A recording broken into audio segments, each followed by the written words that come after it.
आदरणीय व्यासपीठ, बंधू आणि भगिनींनो, सकाळ समूहाच्या वतीने मी आपल्या सर्वांचं स्वागत करतो. आपण इथे उपस्थित राहिल्याबद्दल आपले आभार मानतो. खरं तर ही कल्पना जेव्हा पुण्यामध्ये आम्ही बस डे साजरा केला आणि तो जो अनुभव आम्हाला मिळाला की सर्व राजकीय पक्ष एका व्यासपीठावर येऊन काय करू शकतात, त्याच्यानंतर आम्ही असा विचार केला की अख्ख्या महाराष्ट्राला जर का एकत्र करायचं असेल तर काय केलं पाहिजे. आणि चर्चा करताना असं आम्हाला लक्षात आलं की जर का महाराष्ट्रातल्या सगळ्या स्त्रियांना आपण एकत्र करू शकलो, एक नव्या अर्थाने एक चळवळ सुरू करू शकलो, तर माझ्या मते राज्यामध्ये, देशामध्ये आपण एक क्रांती घडू शकतो. मी एक पॉवर पॉईंट प्रेझेंटेशन इथे तयार केलं आहे, कारण ही कार्यशाळा असल्यामुळे थोडं एक वेगळ्या पद्धतीने हे काही मला विचार मांडायचे होते. रोज आपण बघतो देशामध्ये वातावरण बदलत चाललं आहे. नवीन नवीन आव्हानं येत आहेत, काही चांगली आहेत, काही काळजी करण्यासारखी आहेत. आणि ह्या नवीन आव्हानांपुढे कसं जायचं, काय करायचं, या संदर्भात आपण जेव्हा विचार करतो तेव्हा लोकशाहीचा जो चौथा स्तंभ आहे, वर्तमानपत्राची, मीडियाची जी एक जबाबदारी आहे, त्याला एक आता वेगळं महत्त्व यायला लागलं आहे. आणि आपण आत्ता जे काय बघतोय ते बघितल्यावरती सर्वांनाच काळजी वाटायला लागते. आम्ही असं ठरवलं की आमची जी परंपरा आहे गेली 80 वर्षापासून सामाजिक बांधिलकीची, हीच खरी ऊर्जा आणि शक्ती आहे, जी विश्वासार्हता आहे सकाळवरती. ह्या ताकदीने, ह्या पुण्याने काय करता येईल, लोकांचा आपल्यावरती विश्वास असला तर आपण एक नवीन व्यासपीठ सुरू करू शकतो का, असा आम्ही विचार सुरू केला. वर्तमानपत्र हे अनेक वेळा भूतकाळाची किंवा वर्तमानाची चर्चा करत असतं. आत्ता जो काळ बदलतोय, आज टेक्नॉलॉजीमुळे, तंत्रज्ञानामुळे, टी व्हीचं माध्यम आहे, इंटरनेट आहे, आता आम्हाला खऱ्या अर्थाने भविष्याची काळजी करायची गरज आलेली आहे, भविष्याचा विचार करायची गरज आलेली आहे. आणि भविष्यात काय घडलं पाहिजे यासाठी आता एक नवीन वर्तमानपत्रापासून भविष्यपत्राकडे जाण्याची आता वेळ आलेली आहे. अनेक अडथळे येतात, अनेक विषय, कुठलाही विषय आपण घेतला, आज महाराष्ट्रात असो, देशात असो, असं वाटतं की या विषयाबद्दल जेव्हा चर्चा सुरू होते तेव्हा अनेक जण म्हणतात की असं का नाही होत आपल्या देशामध्ये, आपल्या राज्यामध्ये असं का करता येणार नाही. खऱ्या अर्थाने जर का लोकांचा सहभाग असेल, एक सकारात्मक दृष्टिकोन असेल,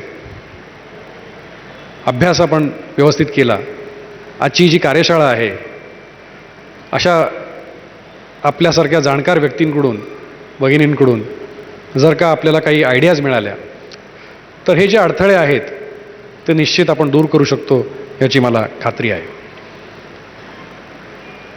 पुण्यामध्ये आपल्या सर्वांना कल्पना असेल की आम्ही बस डे कसा साजरा केला. त्याचं एक थोडक्यात मला आपल्याला सांगायचं आहे. मी अनेक कमिट्यांवरती मला आमंत्रण येतं की बाबा तुम्ही या कमिटीवरती या विषयावरती आपण सगळी चर्चा करू. कॉन्फरन्स रूममध्ये असतो, बोर्ड रूममध्ये असतो, वेगवेगळे तज्ज्ञ चर्चा करतात, अनेक असे कार्यक्रम आपण आयोजित करतो, भाषणं देतो, आपण ऐकतो आणि घरी जातो, पुढे काही होत नाही. आणि त्याच्यामुळे आम्ही असं ठरवलं की नुसतं वर्तमानपत्रामध्ये किंवा टेलिव्हिजनमध्ये एखाद्या विषयाची चर्चा करायची, ते मांडायचे, याच्या पलीकडे जाऊन तो विषय कसा सोडवता येईल, तो रस्त्यावरती कसा आणता येईल, याच्यासाठी आपण आता काम केलं पाहिजे. आणि एका अर्थाने एक वेगळं पाऊल पुढे टाकलं पाहिजे.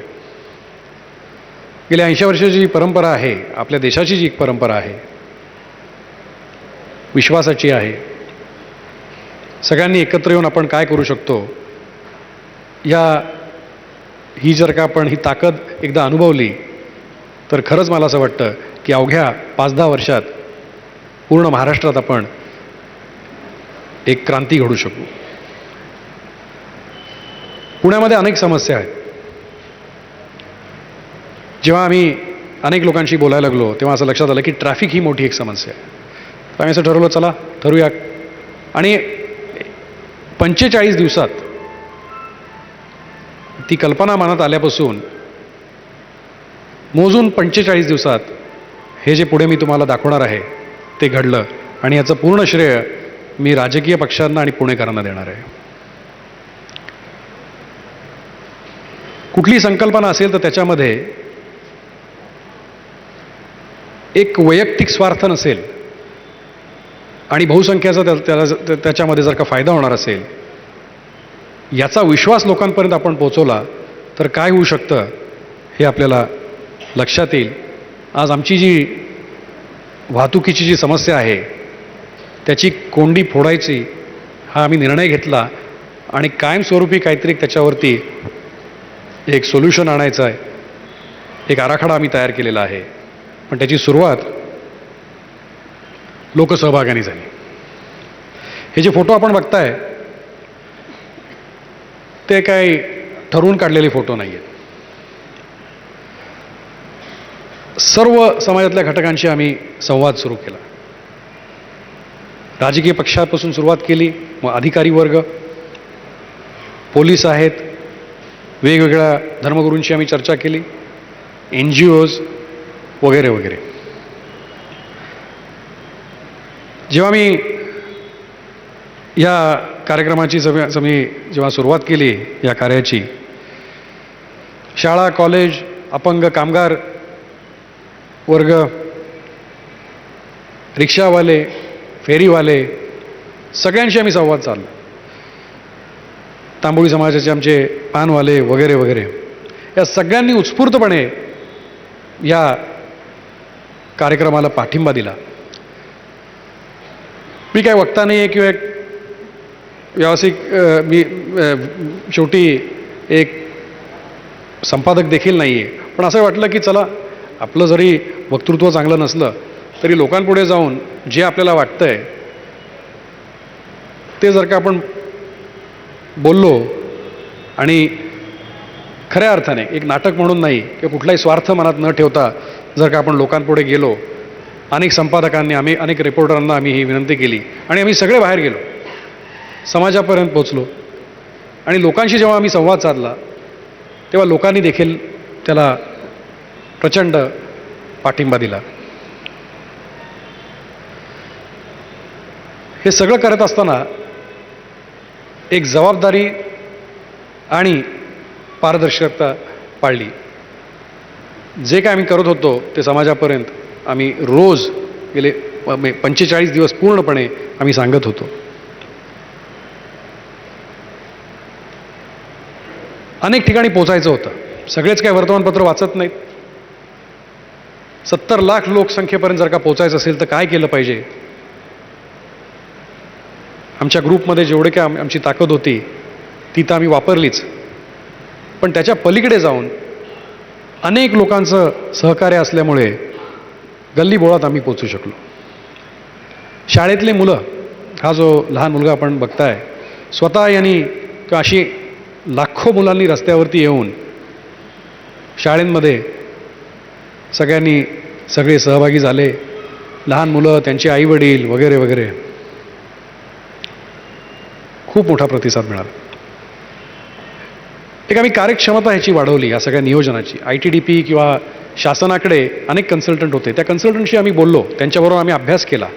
हे जे चित्र आपण बघताय, मी असा विचार केला की माझ्या बाणेरमध्ये जिथे मी राहतो तिथून मला जर का खराडीपर्यंत जायचं आहे बसने तर मी जायचं कसं, कल्पनाच नाही आहे. बसस्टॉपवरती गेल्यावरती कोणाला विचारायचं, काय करायचं. म्हणून हे जसं लंडनमध्ये किंवा इतर परदेशात असं एक चित्र असतं की तुम्हाला लक्षात येईल की बाबा बसचा हा जो रूट आहे तो कसा आहे, सोपा केला. त्या दिवसासाठी या सगळ्या लोकांशी चर्चा करून असं लक्षात आलं की जर का बसची संख्या वाढवली तर कदाचित ट्रॅफिकमध्ये परिणाम पडेल. हा सगळा प्रतिसाद तुम्ही जो बघताय ड्रायव्हर कंडक्टर 16-16 तास त्यांनी काम केलं त्या दिवशी ओव्हरटाईम न घेता. 6 युनियन होत्या. त्या सगळ्या युनियन सगळ्या एकत्र आल्या आणि ते म्हणाले की आम्हाला ह्याच्यामध्ये सहभागी व्हायचं आहे. ही सगळी लोक इथे हा बँडवाला जो आहे 150 वर्षाचा पुण्यात हा बँड आहे. म्हणजे आमच्या बुधवार पेठेचं जे ऑफिस आहे शनिवार वाड्यापर्यंत रांग लागली होती. लोकांना भेटायचं होतं, संपादकांना, रिपोर्टरांना. सगळ्यांनी उत्स्फूर्तपणे हा सगळा जो उपक्रम होता तो सकाळचा उपक्रम किंवा सामचा उपक्रम नव्हता, तो पुणेकरांचा उपक्रम होता.